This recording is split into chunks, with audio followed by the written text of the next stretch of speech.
कुछ लोग खजाने की तलाश में एक सुनसान जगह पर पहुंचते हैं, लेकिन उन्हें क्या पता था कि उनकी तलाश उन्हें एक ऐसे प्राचीन ताबूत तक ले जाएगी जिसमें हजारों साल से एक खतरनाक मम्मी कैद थी। जैसे ही वे गलती से उस ताबूत को खोल देते हैं, मम्मी के साथ वहां मौजूद तमाम काली प्रेत शक्ति भी जाग जाती है। इसके बाद शुरू होता है मौत का एक ऐसा खौफनाक खेल जहां हर कदम पर खतरा और भाग निकलने का कोई रास्ता नहीं। अब सबसे बड़ा सवाल ये है, क्या ये लोग जिंदा इस जगह से बाहर निकल पाएंगे? तो कहानी की शुरुआत आज से करीब 3000 साल पहले फिरौन के दौर से हुई। उस समय फिरौन के पास अनसुना नाम की एक बेहद खूबसूरत रानी हुआ करती थी। उसकी खूबसूरती ऐसी थी कि अगर फिरौन के अलावा कोई और उसे छू भी लेता तो उसकी सजा सिर्फ मौत होती थी। लेकिन किसी ने नहीं सोचा था कि महल का हवस के पुजारी इम्होटेप पहले ही उसके साथ गलत संबंध बना चुका है। एक दिन जब दोनों महल के एक गुप्त कमरे में साथ थे, तभी अचानक फिरौन वापस महल लौट आता है। जैसे ही वह कमरे में दाखिल हुआ, इम्होटेप तुरंत छिप जाता है। लेकिन अनसुना के शरीर पर बिखरे निशानों को देखकर फिरौन को सब कुछ समझ गया। हालात बिगड़ते देख इम्होटेप अचानक सामने आया और फिरौन की तलवार निकाल ली। फिरौन कुछ समझ पाता उससे पहले ही अनसुना ने उस पर खंजर से हमला कर उसे मौत के घाट उतार दिया। महल में फिरौन की चीखें गूंजते ही सैनिक वहां पहुंच जाते हैं। खतरा भांपते ही इम्होटेप के साथ ही उसे अपने साथ लेकर वहां से भाग निकलते हैं। लेकिन अनसुना जानती थी कि अब उसके बचने की कोई उम्मीद नहीं थी। अनसुना ने खुद ही खंजर उठाया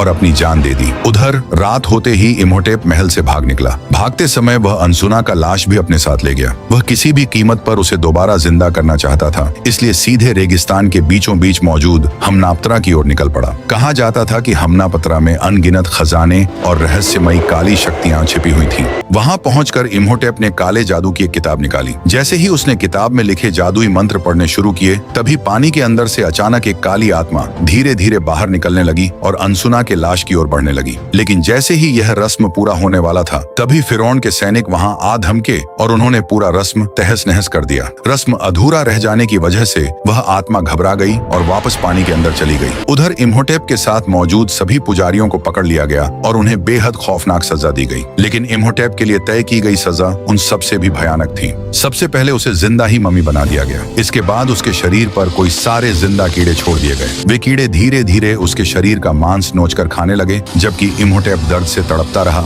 लेकिन उसे मौत तक नसीब नहीं हुई। सबको लगा कि अब उसकी कहानी खत्म हो गई है, लेकिन असल में यह तो उसके डरावने अंत की शुरुआत थी। बिना समय गंवाए सैनिकों ने उसी हालत में इम्होटेप को एक ताबूत में बंद किया और उसे जमीन के अंदर दफना दिया। समय बीतता गया और देखते ही देखते साल 1923 आ गया। तब तक हमूनापात्रा खजाने की तलाश में आने वाले लोगों के लिए एक खौफनाक जगह बन चुका था। लालच में हजारों लाखों लोग वहां पहुंचे, लेकिन जो भी अंदर गया वह जिंदा वापस नहीं लौटा। कहा जाता था कि वहां मौजूद अंधेरी शक्तियां लोगों को हमेशा के लिए अपने जाल में फंसा लेती थी। फिर भी कुछ लोग ऐसे थे जो इस खतरे से बिल्कुल नहीं डरते थे, जिनमें से एक इवेलिन और उसका भाई जोनाथन भी शामिल था। जोनाथन को किसी तरह उस काली जादू वाली किताब को खोलने की चाबी मिल गई थी। किताब के अंदर एक रहस्यमयी नक्शा छिपा था जो सीधे हमूनापात्रा तक पहुंचने का रास्ता दिखाता था। दोनों तुरंत वह नक्शा लेकर म्यूजियम के हेड के पास पहुंचे, लेकिन एक छोटी सी गलती की वजह से नक्शे का बड़ा हिस्सा जलकर राख हो गया। मुसीबत यह थी कि नक्शे का वही हिस्सा जल चुका था जिसमें हमूनापात्रा की असली लोकेशन दर्ज थी। इसके बावजूद इवेलिन और जोनाथन ने हार नहीं मानी। वे सीधे काहिरा की एक जेल पहुंचे, जहां उन्होंने ओकोनेल को ढूंढ निकाला। दरअसल यह नक्शा पहले ओकोनेल के पास ही था और सबसे बड़ी बात यह थी कि उसे हमूनापात्रा तक पहुंचने का पूरा रास्ता याद था। इवेलिन और जोनाथन ने उसे खजाने में आधा आधा बांटने का वादा किया। ओकोनेल इस शर्त पर उनके साथ जाने के लिए तैयार हो गया और उसकी अगुवाई में एक पूरी टीम तैयार हो गई। इसके बाद सभी लोग खजाने की तलाश में जहाज से हमूनापात्रा की ओर रवाना हो गए, लेकिन उन्हें नहीं पता था कि उसी जहाज पर एक अमेरिकी टीम भी मौजूद थी, जिसका मकसद भी हमूनापात्रा का खजाना हासिल करना था। उस अमेरिकी टीम बेनी लीड कर रहा था, जो कभी ओकोनेल का साथी रह चुका था। जैसे ही उसकी नजर ओकोनेल पर पड़ी, उसने उसे चुनौती दे डाली कि वह उससे पहले खजाने तक पहुंच कर रहेगा। इसी बीच अचानक जहाज के डेक पर रहस्यमयी पैरों के निशान दिखाई देने लगे, जैसे कोई समुद्र से निकलकर चुपचाप जहाज पर चढ़ आया हो। उधर केबिन में इवेलिन अपने बाल ठीक कर रही थी। जैसे ही वह नीचे झुककर कोई चीज उठाने लगी, तभी काले कपड़ों में एक आदमी ने अचानक उसका गला पकड़ लिया। उसकी नजर मेज पर रखे नक्शे पर थी। वह उसे उठाने वाला था कि तभी ओकोनेल वहां पहुंच गया। उसने एक पल भी सोचे बिना उस आदमी पर गन चलानी शुरू कर दी। इसी दौरान इवेलिन ने भी मौका देखकर एक मोमबत्ती उस आदमी की आंखों में गोप दी। इस अफरा तफरी का फायदा उठाकर दोनों किसी तरह वहां से बाहर निकल आए, लेकिन तब तक पूरे जहाज में आग फैल चुका था और चारों तरफ चीख पुकार मच गई। हर कोई अपनी जान बचाने में लगा हुआ था और हालात पूरी तरह बेकाबू हो चुके थे। अपनी जान बचाने के लिए सभी को जहाज से समुद्र में कूदना पड़ा। लगातार हमलों और भाग दौड़ के बाद ओकोनेल और उसकी टीम किसी तरह हमूना पात्रा के बाहरी इलाके तक पहुंच गई। लगभग उसी समय बेनी की टीम भी वहां पहुंच चुकी थी। जैसे ही सूरज उगने लगा, रेगिस्तान के बीच बसा वह रहस्यमयी शहर धीरे धीरे दिखाई देने लगा। दूर से वह किसी भूतिया किले जैसा नजर आ रहा था। उसे देखते ही दोनों टीमें बिना समय गंवाए उसकी ओर भागने लगा। इवेलिन ऊंट पर सवार होकर सबसे पहले उस श्रापित शहर हमूना पात्रा के अंदर पहुंच गई। अंदर जाते ही उसे मम्मियों के दफन होने वाली जगह का रास्ता मिल गया। नक्शे की मदद से उसने जमीन में लगे शीशों को इस तरह घुमाया कि सूरज की रोशनी अंधेरे हिस्से पर पड़ने लगी। रोशनी पड़ते ही वहां छिपा हुआ एक रहस्यमयी रास्ता सामने आ गया। लेकिन जैसे ही वे आगे बढ़ने लगे, अचानक चारों तरफ डरावनी आवाजें सुनाई देने लगी। उन आवाजों ने वहां मौजूद सभी लोगों को बुरी तरह डरा दिया। इसी अफरा तफरी के बीच ओकोनेल और जोनाथन अपनी टीम के साथ आगे बढ़ते रहे, लेकिन जैसे ही उन्होंने पीछे मुड़कर देखा, अमेरिकी टीम अचानक उनके सामने आ गई। उन्होंने ओकोनेल से वहां से चले जाने को कहा, लेकिन ओकोनेल ने साफ इनकार कर दिया। इसी तनाव के बीच इवेलिन की नजर अचानक जमीन पर पड़ी। वहां उसे एक छोटी सी दरार दिखाई दी। उसे तुरंत अंदाजा हो गया कि शायद खजाना इसी के नीचे छिपा है। इसके बाद सभी लोग नीचे की ओर जाने लगे और उस जगह के अंदर छिपे हुए रास्तों और कमरों की तलाश करने लगे। इसी दौरान ओकोनेल के साथ आया जेल का वार्डन लालच में आकर अपनी टीम से अलग हो गया। वह अकेला एक सुरंग में चला गया और आगे बढ़ते हुए एक दीवार तक पहुंचा। दीवार में जड़े चमकीले नीले रत्नों को देखकर उसे लगा कि अब उसकी किस्मत बदल गई है। वह तुरंत चाकू निकालकर उन रत्नों को निकालने लगा, लेकिन उसे जरा भी अंदाजा नहीं था कि नीचे गिरा हुआ एक रत्न असल में एक खतरनाक कीड़ा था जो उसके जूते के अंदर घुस चुका था। जैसे ही वह कीड़ा उसके शरीर में पहुंचा, उसके पैर में तेज दर्द होने लगा। वह घबराकर अपने कपड़े तक फाड़ने लगा। तभी उसने देखा कि वह कीड़ा उसके शरीर के अंदर रेंग रहा था। देखते ही देखते वह उसके पेट को पार करता हुआ सीधे उसके सिर तक पहुंच गया। दर्द और घबराहट में वार्डन लड़खड़ाकर एक चट्टान से जा टकराया और वहीं उसकी मौत हो गई। उधर अमेरिकी टीम को भी एक चट्टान के नीचे छिपा हुआ ताबूत दिखाई दे गया, लेकिन उसके अंदर क्या है, इस डर से उन्होंने खुद आगे बढ़ने के बजाय कुछ मजदूरों को ताबूत निकालने के लिए भेज दिया। जैसे ही मजदूरों ने भाले से ताबूत को बाहर निकालने की कोशिश की, अचानक एक खतरनाक तेजाब वाला जाल एक्टिव हो गया और तेजाब चारों तरफ फैल गया और देखते ही देखते सभी मजदूर उसी जगह पिघल कर मर गए। उधर जब ओकोनेल थक कर बैठ गया तो जोनाथन ने पास पड़ी एक लकड़ी उठाई और उससे गोल्फ खेलने लगा, लेकिन उसकी एक ही चोट से वहां लगा जाल एक्टिव हो गया और अचानक पत्थर का ताबूत नीचे आ गिरा। ताबूत को देखते ही इवेलिन को सब कुछ समझ आ गया। उसने बताया कि इस तरह के ताबूत आमतौर पर जमीन के ऊपर तब बनाए जाते थे जब उसके अंदर बंद व्यक्ति ने कोई बेहद भयानक अपराध किया हो। इवेलिन ने ताबूत की बनावट को ध्यान से देखा तो उसे वह काली चाबी याद आ गई। उसे समझ आ गया कि यही चाबी इस ताबूत को खोल सकती है। उन्होंने चाबी ताले में लगाई और जैसे ही उसे धीरे धीरे घुमाया, ताबूत अचानक खुल गया। अंदर एक मम्मी पड़ी थी। उसे देखकर साफ पता चल रहा था कि वह 3000 साल से भी ज्यादा पुरानी थी, लेकिन उसका शरीर आज भी बिल्कुल ताजा, से उसकी मौत अभी अभी हुई हो। तभी ओकोनेल की नजर ताबूत के ढक्कन पर पड़े गहरे खरोंच के निशानों पर गई। इससे साफ हो गया कि उस मम्मी को जिंदा ही ताबूत में बंद करके दफनाया गया था। उधर दूसरी तरफ अमेरिकी टीम को एक गुप्त कमरे में एक रहस्यमयी संदूक मिला। उनके साथ मौजूद एक जानकार व्यक्ति ने संदूक पर लिखी प्राचीन भाषा को पढ़ना शुरू किया। उसे पता चला कि अगर इस संदूक के अंदर रखी किताब को बाहर निकालकर उसका पहला मंत्र पढ़ दिया गया तो 3000 साल से ताबूत में सो रही मम्मी जाग जाएगी और सभी के लिए मौत बन जाएगी। ये सुनते ही डरपोक बेनी चिल्लाने लगा कि अब श्राप सच होने वाला है और वहां से भाग गया। बाकी 4 लोगों ने संदूक खोला। उसके अंदर से घना धुआं निकलने लगा और उन्हें काले जादू की वही पुरानी किताब दिखाई दी। इसी दौरान एक आदमी ने संदूक को लात मार दी, जिससे उसके अंदर रखे कुछ रहस्यमयी जार बाहर गिर गए। जार देखते ही सभी की आंखों में लालच चमक उठा। उन्हें लगा कि यही असली खजाना है। बिना कुछ सोचे सभी ने एक एक जार अपने पास रख लिया। रात में जब इवेलिन वहां से गुजर रही थी तो उसने देखा कि वही आदमी उस काली किताब को खोलने की कोशिश कर रहा है। ये देखकर इवेलिन के दिमाग में एक तरकीब आई। जब कैंप में मौजूद बाकी सभी लोग सो गए तो वह चुपके से वहां पहुंची और उस किताब को चुरा लाई। उसने चाबी की मदद से किताब खोली और अनजाने में उसका पहला मंत्र पढ़ दिया। जो सदियों से सोया हुआ है वह जाग उठे, जाग उठे, जाग उठे। मंत्र पढ़ते ही ताबूत में सो रही मम्मी की भयानक चीख गूंज उठी। आवाज सुनते ही सभी का ध्यान उसी दिशा में चला गया। तभी तेज हवाओं ने पूरे आसमान की खामोशी को चीर दिया। अगले ही पल टिड्डियों का एक विशाल झुंड पूरे कैंप पर टूट पड़ा। अपनी जान बचाने के लिए सभी लोग इधर उधर भागने लगे। जो भी जरा सा पीछे रह जाता वह टिड्डियों के उस खौफनाक झुंड का शिकार हो जाता। हर कोई पागलों की तरह अपनी जान बचाकर भाग रहा था। इसी भगदड़ में चश्मा पहने एक आदमी दौड़ते हुए गिर पड़ा और उसका चश्मा दूर जा गया। गिरा। तभी बेनी ने बिना देखे उसके चश्मे पर पैर रख दिया और उसे कुचलते हुए आगे भाग गया। जब वह आदमी उठकर खड़ा हुआ तभी उसके पास से एक काली परछाई तेजी से गुजरी। उसने जैसे ही पीछे मुड़कर देखा, अचानक उसकी चीख पूरे इलाके में गूंज उठी। उधर ओकोनेल और उसके साथी भागते हुए एक दूसरी जगह पहुंचे ही थे कि अचानक जमीन जोर जोर से कांपने लगी। उनके सामने की मिट्टी उभरने लगी और अगले ही पल जमीन से अनगिनत खतरनाक कीड़े बाहर निकलने लगे। ये नजारा देखते ही तीनों डर के मारे कांप उठे। अपनी जान बचाने के लिए तीनों पूरी ताकत से वहां से भागने लगे, लेकिन अचानक भागते भागते तीनों एक दूसरे से अलग हो गए। इसी दौरान इवेलिन गलती से एक गुप्त दरवाजे के अंदर पहुंच गई। वहां उसकी मुलाकात अमेरिकी टीम के उसी चश्मे वाले आदमी से हुई। इवेलिन जैसे ही उसकी ओर बढ़ी, सामने का नजारा देखकर उसके होश उड़ गए। उस आदमी की आंखें और जीभ निकालकर इम्होटेप के शरीर पर लगा दी गई थी। ये देखकर इवेलिन डर के मारे पीछे हट गई, लेकिन सबसे हैरान करने वाली बात यह थी कि इम्होटेप ने उस पर हमला नहीं किया, बल्कि इवेलिन को देखते ही उसने भारी और डरावनी आवाज में अनकसू नामुन का नाम पुकारा। उसी समय ओकोनेल वहां पहुंच गया। जैसे ही उसने इवेलिन का हाथ पकड़ा, इम्होटेप गुस्से से बेकाबू हो उठा। ओकोनेल ने बिना देर किए उस पर शॉटगन से हमला कर दिया। इसके बाद दोनों तेजी से वहां से बाहर की ओर भागने लगे, लेकिन जैसे ही वे दरवाजे तक पहुंचे, काले कपड़ों में कुछ लोगों ने उनका रास्ता रोक लिया। उन्होंने साफ कह दिया कि इम्होटेप को किसी भी इंसानी हथियार से खत्म नहीं किया जा सकता। अगर वे अपनी जान बचाना चाहते हैं तो उन्हें तुरंत वहां से चले जाना चाहिए। असल में काले कपड़ों में मौजूद ये लोग फराओ के वंशज थे। उनका काम ही यह सुनिश्चित करना था कि इम्होटेप दोबारा कभी जाग न पाए। इंसानी लालच ने सब कुछ बर्बाद कर दिया था। उधर दूसरी तरफ बेनी रास्ता भटक गया और अकेला इधर उधर भटकने लगा। तभी अचानक इम्होटेप उसके पीछे आकर खड़ा हो गया।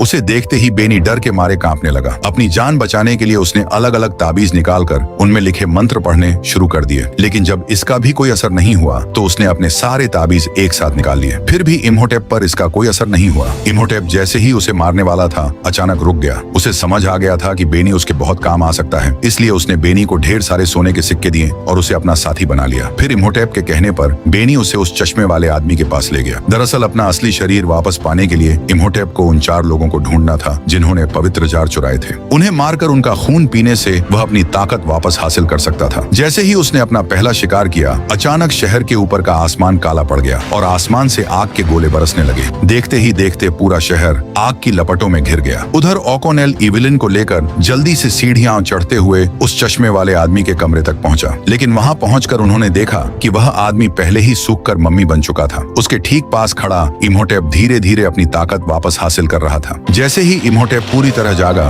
उसका शरीर बेहद शक्तिशाली हो गया। ओकोनेल ने पूरी ताकत से उस पर हमला किया, लेकिन उसका एक भी वार इम्होटेप को नुकसान नहीं पहुंचा सका। अचानक इम्होटेप ने सिर्फ एक झटके में ओकोनेल को दूर फेंक दिया, जिससे वह जमीन पर जा गिरा। इसके बाद इम्होटेप धीरे धीरे इवेलिन की ओर बढ़ने लगा, जैसे वह उसे किस करना चाहता हो। लेकिन तभी अचानक वहां एक बिल्ली आ गई। बिल्ली को देखते ही इम्होटेप का पूरा शरीर तेज हवाओं के बवंडर में बदल गया और वह घबराकर वहां से भाग गया। इसकी वजह से इवेलिन बाल बाल बच गई। इसके बाद इम्होटेप को रोकने का तरीका खोजने के लिए ओकोनेल और उसके साथी म्यूजियम पहुंचे। वहां उन्हें पता चला कि इम्होटेप बिल्लियों से डरता था। प्राचीन मिस्र में बिल्लियों को रक्षक माना जाता था और उनकी मौजूदगी इम्होटेप के लिए सबसे बड़ा खतरा थी। लेकिन बिल्ली उसे सिर्फ तब तक रोक सकती थी जब तक इम्होटेप अपनी पूरी ताकत वापस हासिल नहीं कर लेता। उसे अपनी पूरी शक्ति तभी मिल सकती थी जब वह उन लोगों का खून पी लेता जिन्होंने पवित्र जार चुराए थे। इसके बाद उसका सिर्फ एक ही मकसद बचता, अनसुनामुन को दोबारा जिंदा करना, और इसके लिए उसने इवेलिन को पहले ही बलि के रूप में चुन लिया था। जैसे जैसे इम्होटेप की ताकत बढ़ती गई, वैसे वैसे पूरे शहर पर अंधेरा छाने लगा। उधर ओकोनेल और उसकी टीम तुरंत हरकत में आ गई। वे उन बाकी अमेरिकी लोगों को ढूंढने लगे जिनके पास जार मौजूद थे।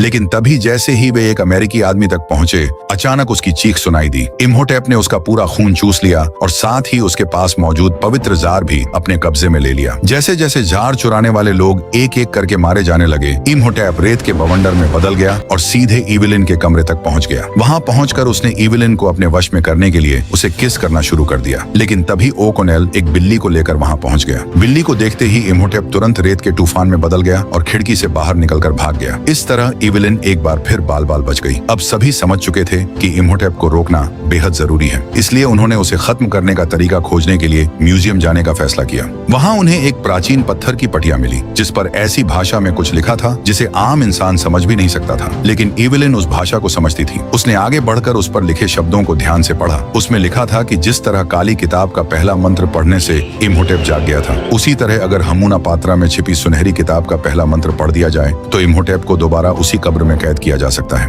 अब उन्हें इम्होटेप को खत्म करने का तरीका मिल चुका था। लेकिन तभी अचानक लोगों की एक विशाल भीड़ इम्होटेप का नाम चिल्लाते हुए म्यूजियम की ओर बढ़ने लगी। दरअसल इम्होटेप ने काले जादू की मदद से पूरी भीड़ को अपने वश में कर लिया था और अब वे सीधे म्यूजियम पर हमला करने वाले थे। ये नजारा देखते ही जोनाथन तुरंत कार की ओर भागा। जैसे जैसे बेकाबू भीड़ उनके करीब आती गई, ओकोनेल और बाकी लोग जल्दी से कार में बैठे और वहां से भाग निकले। लेकिन रास्ते में ही भीड़ और भी खतरनाक हो जाते हैं। उन्होंने कार पर हमला कर दिया और चारों तरफ से उसे घेर लिया। इसी दौरान भीड़ ने अचानक एक अमेरिकी आदमी को पकड़ लिया और उसे जमीन पर पटक दिया। भीड़ के बीच से इम्होटेप बाहर आया। अगले ही पल उसने जार रखने वाले आखिरी आदमी का भी खून चूस लिया। इसके साथ ही इम्होटेप ने अपनी पूरी ताकत वापस हासिल कर ली। उधर ओकोनेल और उसकी टीम चारों तरफ से घिर चुकी थी। अब उनके पास बचने का कोई रास्ता नहीं था। तब इम्होटेप ने एक शर्त रखी। उसने कहा कि अगर इविलिन उसके साथ चलेगी तो वह उसके बाकी साथियों को छोड़ देगा। कोई दूसरा रास्ता न देखकर इविलिन उसके साथ जाने के लिए तैयार हो गई। लेकिन जैसे ही इविलिन वहां से जाने लगी, इम्होटेप ने अपना वादा तोड़ दिया और अपने आदमियों को बाकी सभी को खत्म करने का आदेश दे दिया। जब बचने का कोई रास्ता नहीं बचा, तब ओकोनेल ने अपनी सूझबूझ दिखाई। उसने नीचे बने मैनहोल का ढक्कन खोला और सभी के साथ तुरंत सीवर के अंदर कूद गया। उन्हें बचाने की कोशिश में म्यूजियम का मैनेजर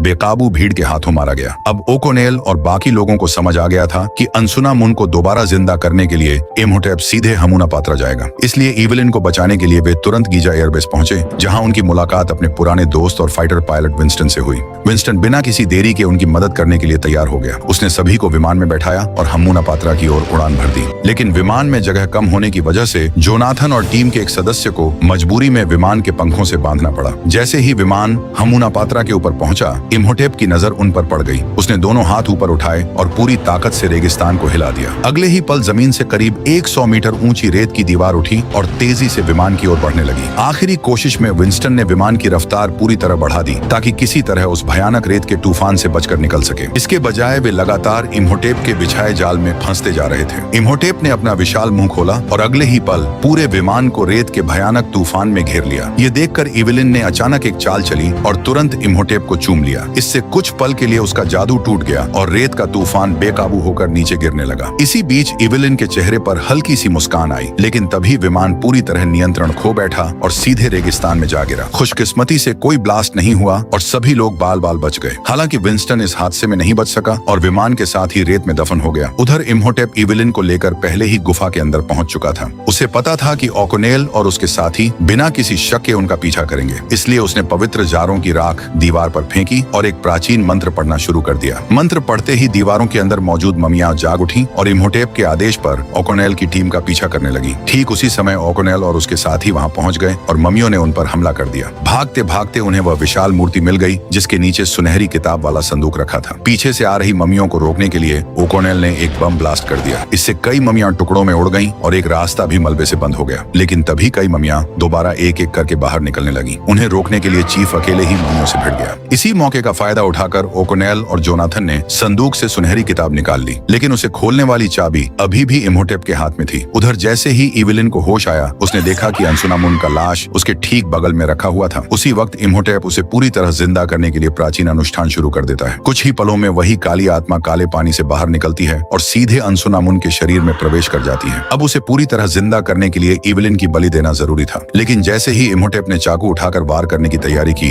तभी जोनाथन सुनहरी किताब लेकर वहां पहुंच गया। उसे देखते ही इम्होटेप घबरा गया और किताब छीनने के लिए तुरंत उसकी ओर बढ़ने लगा। इसी मौके का फायदा उठाकर ओकोनेल ने अपनी तलवार से इविलिन की जंजीरें काट दी। ये देखते ही चारों तरफ से ममियां खूंखार जानवरों की तरह उन पर टूट पड़ी, लेकिन ओकोनेल बिना डरे अपनी तलवार से उन सभी को रोकने लगा। उधर इविलिन मौत के जाल में पूरी तरह फंस चुकी थी, क्योंकि दोबारा जिंदा होने के बाद अंसुनामुन पागल हो गई थी और उसे मारने के लिए इविलिन के पीछे पड़ गई थी। अब सारी उम्मीदें सिर्फ जोनाथन पर टिकी थी, क्योंकि उसी के पास वह सुनहरी किताब थी जिसकी मदद से इन सभी ममियों को रोका जा सकता था। हालांकि जोनाथन को प्राचीन भाषा की थोड़ी ही जानकारी थी, लेकिन आखिरी वक्त में इविलिन की मदद से उसने सही मंत्र ढूंढ लिया और उन शब्दों को पढ़ना शुरू कर दिया। मंत्र पूरा होते ही सभी मम्मी अचानक रुक गईं और सीधे खड़ी हो गईं। तभी जोनाथन ने तुरंत उन मम्मियों को अंसुनामुन को खत्म करने का आदेश दे दिया। सुनते ही इम्होटेप गुस्से से आग बबूला हो गया और तेजी से जोनाथन की तरफ बढ़ने लगा, लेकिन तब तक रक्षक अंसुनामुन पूरी तरह खत्म कर चुके थे। यह देखकर इम्होटेप का गुस्सा और भी बढ़ गया। गुस्से में वह आगे बढ़ा और जोनाथन का गला पकड़ लिया। वह उसे मारने ही वाला था कि तभी सही वक्त पर ओकोनेल ने हमला किया और इम्होटेप का एक हाथ काट दिया। इससे पूरी बाजी ही पलट गई। इसके बाद इम्होटेप ने तुरंत अपना निशाना बदल दिया और ओकोनेल पर हमला कर दिया। इसी बीच जोनाथन को मौका मिल गया और उसने चुपके से इम्होटेप के पास से वह चाबी निकाल ली जो पूरी कहानी का रुख बदल सकती थी। चाबी मिलते ही इविलिन ने सुनहरी किताब खोली और इम्होटेप को खत्म करने वाला मंत्र पढ़ना शुरू कर दिया। उसी वक्त आसमान से आत्माओं का एक रथ नीचे उतरा और पलक झपकते ही उसने इम्होटेप की सारी शक्तियां छीन ली। अब उसके पास पास सिर्फ एक कमजोर शरीर बचा था। इसके बाद वह गुस्से में तीनों की तरफ बढ़ा, लेकिन जैसे ही ओकोनेल ने अपनी तलवार से वार किया, तलवार सीधे उसके शरीर के आर पार निकल गई। घायल इम्होटेप लड़खड़ाता हुआ पीछे गया और सीधे उसी काले पानी में जा गिरा, जहां कुछ ही पलों में अंधेरी शक्तियों ने उसे निगल लिया। सबने राहत की सांस ली ही थी कि अचानक खंडहरों के अंदर पत्थर के विशाल दरवाजे हिलने लगे। दरअसल लड़ाई के दौरान लालची बेनी खजाने की तलाश में अकेला बहुत अंदर चला गया था। वहां उसने गलती से उस जगह का खतरनाक सुरक्षा तंत्र एक्टिव कर दिया था। इस वजह से पत्थर के विशाल दरवाजे धीरे धीरे बंद होने लगे और हालात और भी खतरनाक हो गए। देखते ही देखते बेनी हमेशा के लिए उसी सोने के खजाने और भयानक श्रापों के बीच फंस गया। उधर ओकोनेल और उसके साथियों ने पूरी ताकत लगाकर किसी तरह वहां से जिंदा निकलने में कामयाबी हासिल की। इसके बाद तीनों ऊंटों पर सवार हुए, सोने से भरा बैग अपने साथ लिया और शहर की ओर निकल पड़े। और इसी के साथ द मम्मी पार्ट 1 की कहानी खत्म हो जाती है। अगर आप पार्ट 2 की पूरी कहानी का एक्सप्लेनेशन चाहते हैं तो कमेंट में जरूर बताइए और ऐसी ही और वीडियो के लिए चैनल को सब्सक्राइब करना मत भूलिए।